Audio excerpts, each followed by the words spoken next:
Me too. All right. Good evening, and welcome to a special episode of News Bar today in lieu of our weekly On the Run with the editorial team. I'm Dylan Johnson, the managing editor of the Daily Runner, and I'm with Josh Fisher, the associate editor. Hello. We're trying a new format today with News Bar. We have this season, instead of our weekly recordings with News Bar, what we're doing is trying different formats with it to try to find the right fit. Mm-hmm. So this is format A. We got another one or two different formats we're going to try before the end of the year, and then next year we'll launch News Bar with the most successful one into our weekly video lineup. So today we're going to start out with format A with Josh Fisher and I, and essentially what it is we're going to talk about the trending stories in each of our 5 print categories, see what's going on in the world, and hopefully enlighten you on some of the better stories.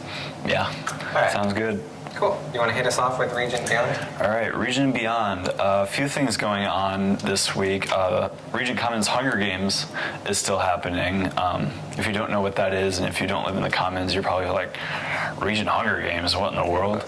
But it's essentially a massive game, throughout the Commons where everybody who signs up is put on a list, and they have to target the person whose name is below them on the list, but they don't know who is targeting them. Yeah. So it's just this crazy, all out. And by targeting, you have to hit somebody with a sock. A clean sock. A clean sock, yeah. That's in the rules. It has to be a clean sock. So lots of paranoia.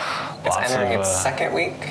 This year, I think. Has it only been 2 weeks? I think it's only been 2 weeks. Yeah. Wow. Well, it started with 150 people, and they're down to 41, so it's getting down there. It's getting close. Yeah. I think I heard the RAs are trying to get it finished before the end of this week, so it's going to be an intense few days. They did something recently that was like, in the movies they have the cornucopia where it's like all the weapons in one place. Yeah. Well, they did this thing the other night down by the Flame where whoever gets there first automatically takes out the person they need. Oh, really? So like they run over there and like they get the ticket and they're like, the person's automatically out. So that's clever. Yeah. I know they've got a few tricks up their sleeves to get through. The rest of the 41. Yeah. And correct me if I'm wrong, but the prize hasn't even been announced. Yeah, I don't know. I think it's just bragging rights. It's just bragging rights? Yeah. I won Region Hunger Games. So that's pretty cool. So I guess we'll have to have an interview with the winner. Oh they get the. What does it take to win the Region Hunger Games? It's pretty good. Anything else happening at Region? Well, this Saturday, Springfest is going on, even though, not really spring. It's not quite spring yet. Just starting to ease into spring, but... the weather today might confuse you. Yeah. I hear later this week it's not supposed to be so great. Yeah, and into Monday next week it's supposed to be snowy. We'll again. see. It might be nice. Springfest is this Saturday, 1 to 4. There's going to be free food, which... I could just stop right there. Free food. Yeah, what else do you need to know? Free food, inflatables, also awesome. Face painting, games, and giveaways. So I don't know what they'll be giving away, but... More food, maybe? Right? Sounds great to me. Chick-fil-A? Right, that'd be nice. That'd be great. They usually have the ice cream truck, too. That's my favorite part. Oh, yeah. At least I have the last couple of years. Yeah, I'm definitely going to go to that. Even if it's like, 40 degrees out or something, still worth it. I'm going to be there. Yeah. And it's hosted by COGS, Student Activities Board, and a College Student Leadership Board. Pretty much everyone. Basically. Out by Robertson Field in that little area. Okay, cool. All right. So we should move into culture and tech. Yeah, lots of fun things going on today. The only thing happening in culture today is April Fools. We were trying to find news. Dang it. And all we could find was fake news. It was just... Let's see, what were some of the best ones? Is this going up today on April Fools? No, it'll probably go up on Sunday. Okay. Yeah. So today's April Fools, if you're wondering. Yeah, we record this on Tuesday evening, so it goes up Wednesday usually. Yeah.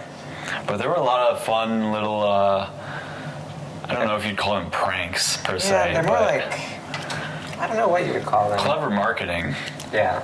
That's not real. It's just like helps with branding, gets your name out there more, makes people think about you. One of my favorites was for House of Cards, one of the screenwriters put up a picture of a script from the upcoming third season, and it's reading like normal. Frank looks at the camera and says something to the audience, and then out of nowhere, like this rocket ship comes through the sky, and it's like an Independence Day mashup. So I thought that was funny. That was pretty good. I liked Google Maps. Have you seen those? The Pokemon challenge. Yeah, they hid. Are you a big Pokemon person? I am not. No. But I just thought it was so clever that they went into their maps and hid all these Pokemon. Yeah. It was like 160, and they were seeing if everyone could find them. And they were saying it's like a very simplified version of Pokemon, Yeah. but Of course, Google also That's your did thing. the Hasselhoff photo bombs. Have you seen right, that? yeah. So if you've been uploading pictures to Google Plus today, Hasselhoff might just randomly appear in your pictures, which is pretty Is funny. it totally random? I feel like that would bother me, if I actually wanted a picture up and dang it, You can take Hasselhoff, it why are out. you there again? Yeah, it says because you always need a little more Hoff in your life, Google Plus has introduced a new photo feature which automatically photobombs your pics with the celebrity. That's pretty great. That'd be pretty terrible. There's a few clever ones. Another one I liked was the Domino's edible box. Oh yeah, I didn't Like see totally that one. unrealistic, but it sounds great, right? It is clever. Just like made of Pay a lot of money breadsticks for or that something. box. Yeah. That's pretty clever. Less to take out to the recycling bin. That's a hassle. Yeah. But Oh, look who's here. Chelsea. Chelsea just walked into We our- pranked Chelsea. We did. There's balloons all over her desk. There could be worse things on my desk right now. Nicolas Thank you Cage. for that. And Nicolas Cage all over your chair. Nicolas Cage. Yep. Did you switch chairs or did you actually do all the work? Yes, I switched chairs. Yeah. I walked into the office today and Josh had plastered the office with balloons and Nick Cage. So if you're really interested like in April becoming an Fools, if you associate can't tell. editor for the Daily Runner, send me your resume. There goes my job. All right, so next up we have the GM recall, which is still occurring today. GM in the last, it's been a few weeks now, has recalled several million vehicles due to faulty ignition switches. Just yesterday they added faulty steering column or power steering columns. So now some vehicles now have multiple recalls on them, and it's affecting 2 or 3 million vehicles. Wow. And so today the CEO of GM, her name is, I always want to say her name wrong, Mary Barra, which I think is her, I'm not sure how to say her last name. The Congress today brought her in to grill her on what's going on and why so many vehicles are being recalled. Of course, the catch here is she's only been GM CEO for 3 months. Oh, wow. So she's in these hearings, and her consistent response has to be, I don't know, or that's not what the new GM is doing. Because in addition to her only being there for 3 months, GM just came out of bankruptcy a few months ago, or it's a little over a few months, more like a year or two ago now. So she keeps saying and repeating to the Congress, who's grilling her, which here comes the opinion part. I think what Congress is doing today is idiotic, stupid. I do not understand for the life of me why our United States Congress is spending time grilling an automaker who A, they bailed out, B, has only caused the death of, and deaths in general are terrible, but you're talking about pieces of metal flying around the world or flying around dry streets. It's responsible for 13 deaths. I just think what Congress is doing today is completely ridiculous, and especially bringing her in when they could very well have, requested the former CEO come in, or any one of a dozen vice presidents or more important people.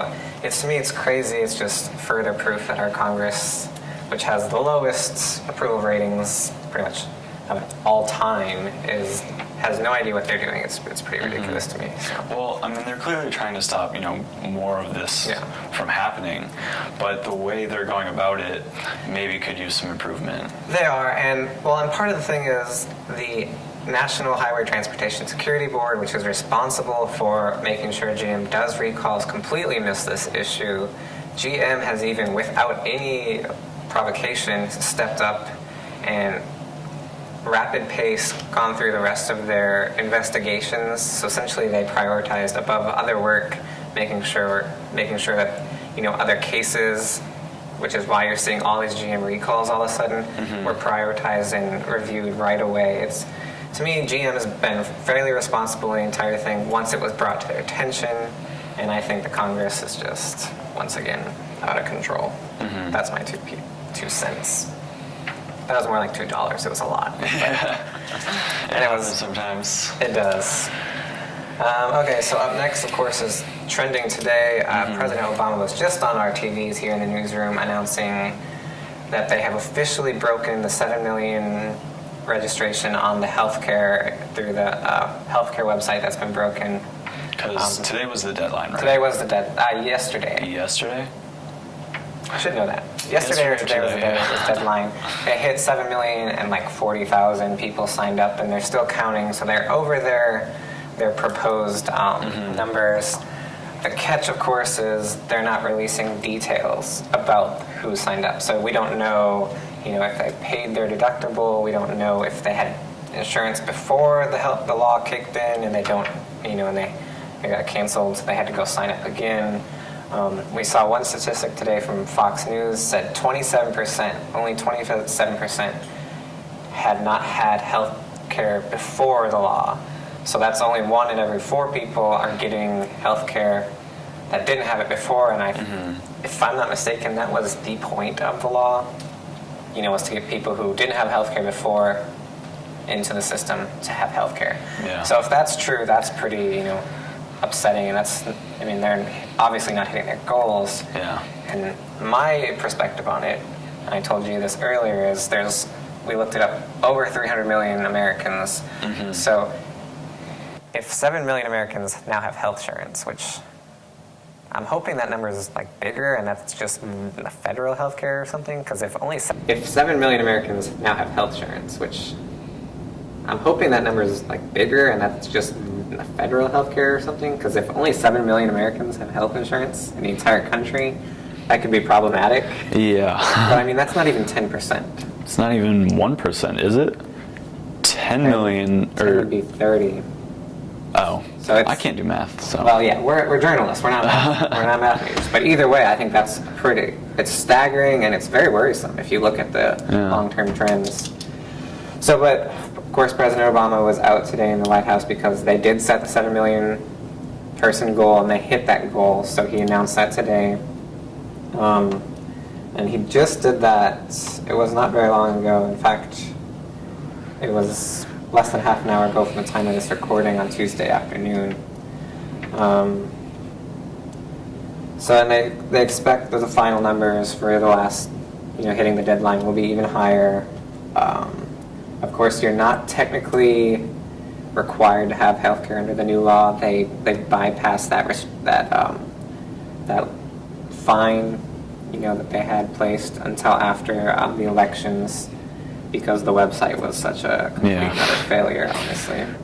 So there are a few catches, but they hit their goals, and the White House is touting it, and of course, Republicans, are saying it's nothing to be excited about, it's still a failure. I'm not so sure on either side. I think 7 million people is very little. Yeah. But, at least some people are moving. It's showing an uptick. That's positive momentum. So we'll keep an eye on it and see what comes of it. Yeah, definitely. All right, and last but not least, Hobby Lobby. That's for our Faith and Reason category. They're in the news again as their Supreme Court trial is being looked at. I wrote an article on it the other day. It was about the 3 facts that you should know about it. So their trial is, you said, in the Supreme Court? Yeah. Decision is expected this summer, I believe. So right now they're just kind of discussing it. And what are they talking about? What's their case? Well, essentially under the Affordable Health Care Act, I believe.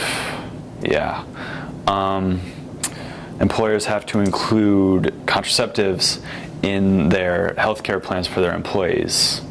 So Hobby Lobby believes that, or the owners of Hobby Lobby, Steve Green, who's the president, believes that like the morning after pill and IUDs are essentially abortion, So he doesn't want to basically allow abortions, which is where this whole controversy comes from. Of course, he doesn't want to pay for it. Yeah, because it's not- exactly. you have to- And it's not a money issue because the fine that they would receive for not giving their employees health insurance is a lot less than what they pay for health insurance for their employees. Oh, it is. So he just doesn't think It's just on moral standards. I know that's been a large portion of. There's a lot of I think the Catholic Church they were considering an exemption for them as well because the Catholic Church is obviously an employer of a lot of people. But they would not want to also be funding those types of contraceptives and pills and whatnot. But to my knowledge, there hasn't yet been a exemption applied from the president. So hopefully, they're hoping the Supreme Court will step in. Yeah, and that's another issue. Just the whole idea of, can a company have religious beliefs? Yeah. So that's essentially what they're debating right now. Interesting. Very interesting. All right. So that's it for News Bar this week. It was quick. We are going to try again this same format next week with maybe different hosts, and then we'll keep giving you probably one more. It'll be 3 total episodes of News Bar before the end of the year. If you're interested in seeing them, you can always check out newsbar.dailyrunneronline.com or just simply visit dailyrunneronline.com and head over to our video section. Thanks for watching. See ya.